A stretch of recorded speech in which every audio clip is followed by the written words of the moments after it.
Hello all, welcome to my channel Study Squad. So it's been a long days we have met each other. Hope your exams preparations are going well.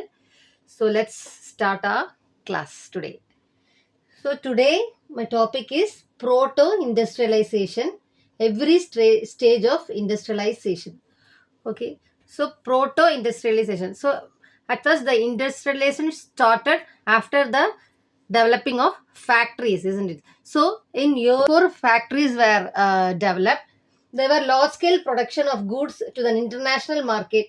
That is, without the use of without factories in Europe and England, there was production of large scale production of goods into the international markets. So historians called this phase as proto industrialization. Okay. So in 19th and 18th century, the merchants from Europe in towns that they moved down to countrysides in order to produce goods. That is, they supplied money to peasants and artisans and produce in order to produce goods for the international market.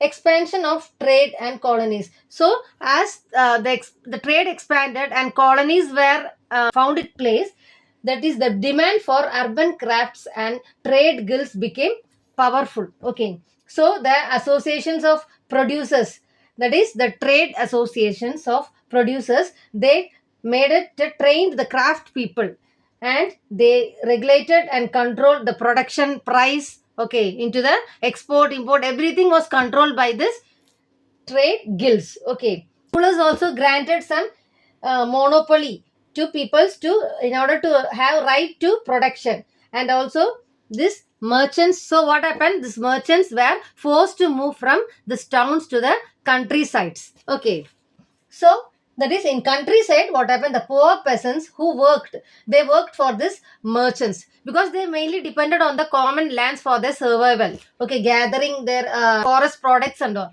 But in order to find out alternative sources, they started to working for this merchants. Okay, so they got income from this through this proto industrializations. Okay, in order to use for their family, so there built a close relationship between merchants and the peasants. Okay, so a merchant clothier in England, he buy cloth, that is wool, from stapler. That is, stapler means that is who sorts the wool according to the fiber, who sorts the wool, that is called a stapler. So he buys wool from the stapler and carries to the spinners means the yarn thread. Okay, weaving the thread out of this, and it was spun. Okay, then it is taken to different stages of production. Fullers, dyers, that is, fullers means the person who gathers cloth by pleating. Okay, that is called fullers.